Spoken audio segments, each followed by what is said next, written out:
It's great to be here in this fantastic city, and it's an honor to deliver these words, standing just steps from the house of the Vestals. This is a location that's especially appropriate, especially close to my heart, because the Roman goddess Vesta plays such a significant role in my new book. And that's why I'm so pleased tonight to respectfully offer supplications in honor of Vesta, pagan goddess of home and hearth. For me, this is like a pilgrimage. This is a prayer. Of course, I realize that to some of you, such an invocation could come as a surprise. You may wonder how a figure so ancient, so divine, so mythological, so immortal as Vesta can be relevant to a discussion of kids and technology. How can a deity possibly fit into a book about video games, you ask? A good question. Because it's true, I wrote a book that's primarily about digital play and social media, about smartphones, technology, about things that are modern, new, innovative. It's a book about the future of childhood, about the challenges of child rearing in the 21st century, about growing up in a rapidly changing world. And that's the subject of my talk tonight, the future of childhood, a future which has already arrived. It's here right now. But that makes it the present, doesn't it? Yes, we are all currently living in a connected world.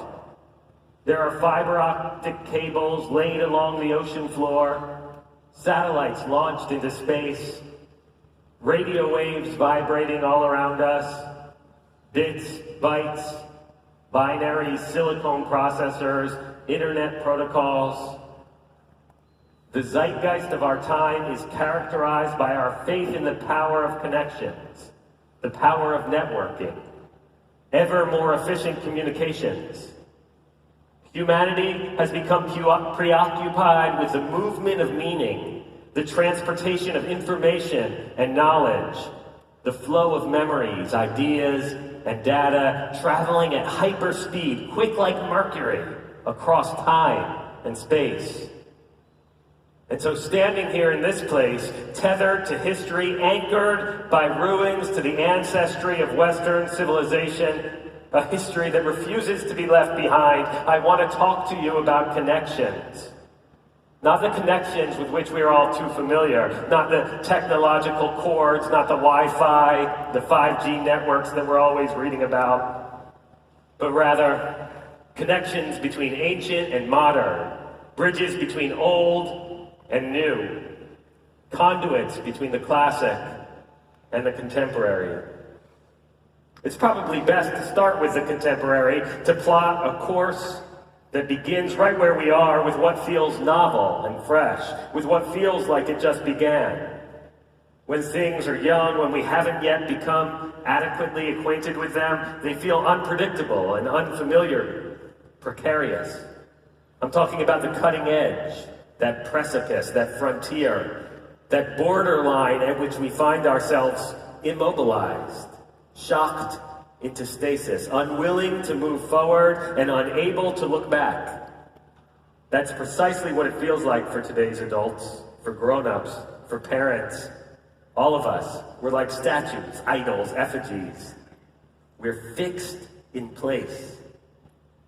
We look around at the young people and we recognize that their childhood is different from the one we remember. We see that our children's seminal experiences, their path of development, their journey to adulthood will be different from our own. Their context is unique. The library, the arcade, the public square, the movie theater, the telephone, everything's been crammed into a handheld device that kids can carry around in their pockets. Learning, playing, entertainment, and dating have all changed.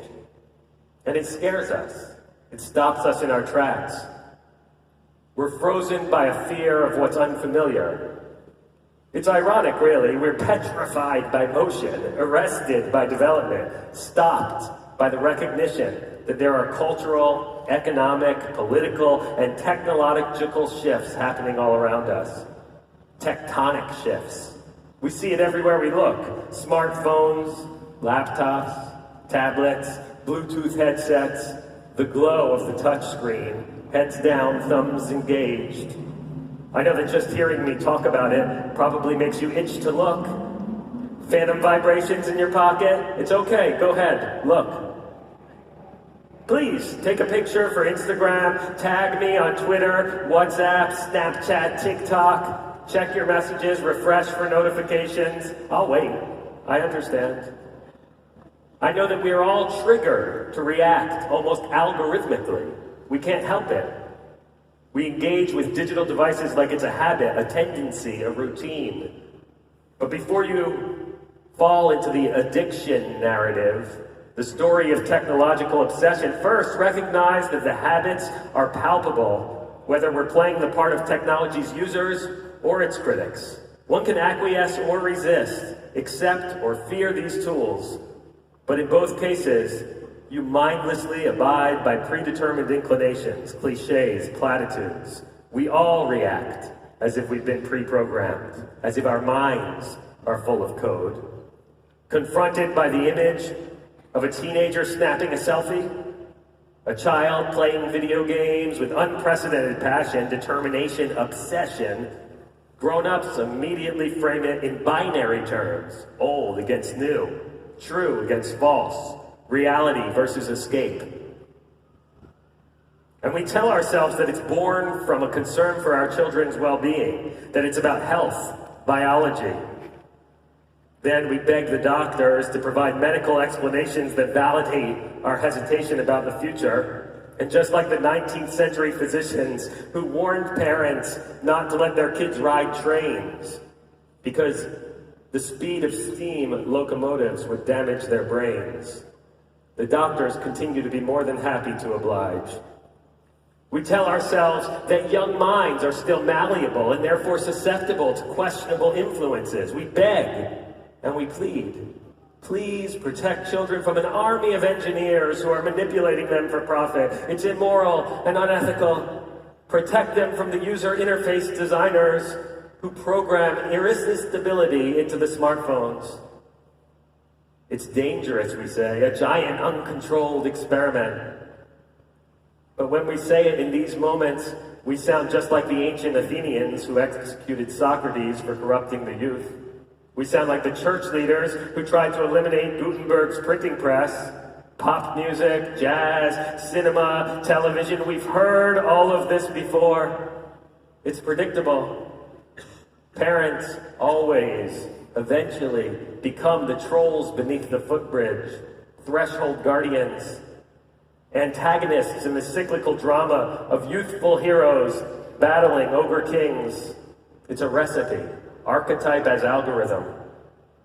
We have become just another generation seduced by the nostalgic fantasy of a childhood that mirrors the one we remember.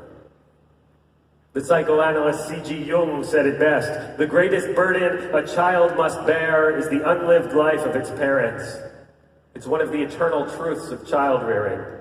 In every generation, grown-ups unconsciously pressure children to live a life that mimics their own past but rectifies any shortcomings. And the child fights it. Teenage aggression, battle, revolution, power struggle. It's inescapable, unavoidable. And yet there is a way we can do it better. It is possible to adopt a different narrative, especially when it comes to kids and technology. We can stop acting out the primordial drama between Jupiter and Saturn. There is another choice. Vesta and Mercury. Goddess of home and hearth, fleet-footed messenger, god of communication, god of networks. Together, they can shape our experience of the future, the present. They can help us stay connected to the past. This is why earlier today, in preparation for tonight, I visited the ruins of the famous temple that once held Vesta's sacramental fire. And I stood there, imagining the virgin priestesses tending the goddess's flame, dancing around the fire. Long ago, that flame burned, everlasting, uninterrupted.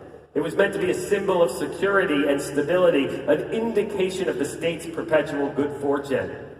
More than that, it symbolized the ancient empire's character. Vesta's eternal fire was nothing less than the communal soul of a people, an indication that their shared identity was and would always be thriving.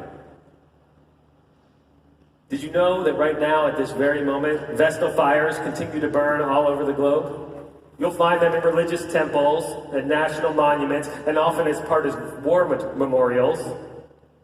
Wikipedia lists more than 100 perpetual flames burning in 51 different countries. We may think of them as ceremonial monuments, but I know they still belong to the goddess. In a way, all flames do. Before the Romans called her Vesta, even before these monuments were constructed, the ancient Greeks called her Hestia. They used the same word for the fireplace, the warm flame that burned within it, and the deity of home and domesticity herself. And that's because the flame in Vesta's hearth represents familial roots, the bloodline, heredity. What the ancient Romans referred to using the Latin word gens, the root from which we get the modern terms genetics and genome. Yes, we borrowed Vesta's concept of ancestral continuity and expressed it through the scientific, technological, and economic metaphors of our times. The traits of the mighty goddess are now reflected in our DNA. It's a biological code, a schematic plan for our hardwired physiological characteristics. The lab is now her temple, the geneticist her priest.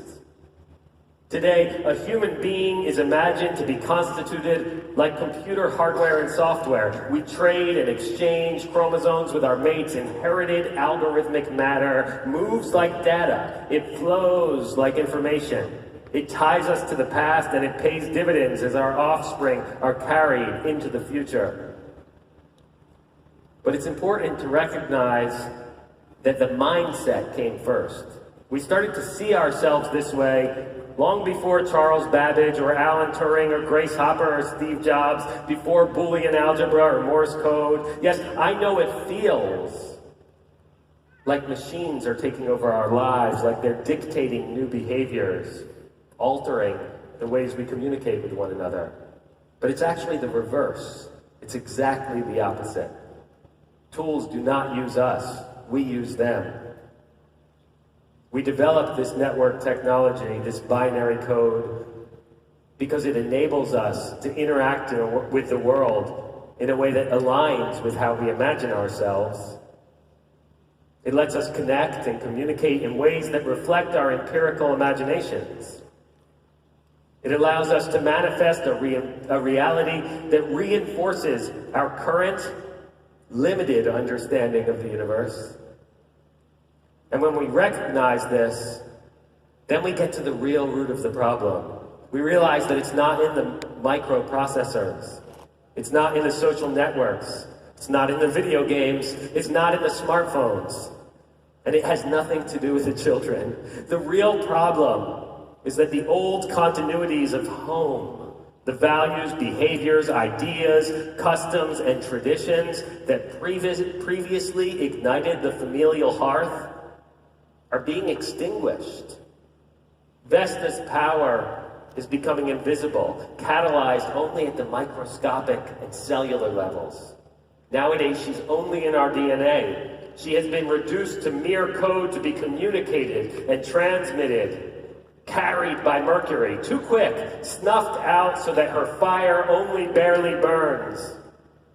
And therefore, we desperately need to find new ways to fan the goddess's flame, to ignite her smoldering coals. This is the difficult job that confronts today's parents. How do we provide a warm blaze, an anchor, a symbolic hearth?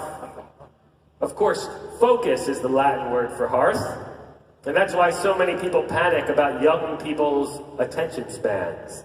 They get it unconsciously. They know that it's not that our children can't concentrate. They can. Watch them play a video game. Watch them compose the perfect selfie. Watch them chat and text. You will see a level of undistracted cognitive commitment that I challenge any grown-up to match. It's single-minded devotion, but it's not focus. There's no hearth. There's no flame. In other words, our children are connected to everything but the past. Why? Because adults are failing to transform what's been into what's becoming. We're failing to look backward, to find what matters, and to carry it forward. We're failing to recognize that it's not about resisting the tools of the future. If you want to care for our children, if you're concerned about the future of childhood, let Mercury fly, but not at Vesta's expense. Instead, connect ancient with modern and reimagine the classics so that it continues to inform the contemporary.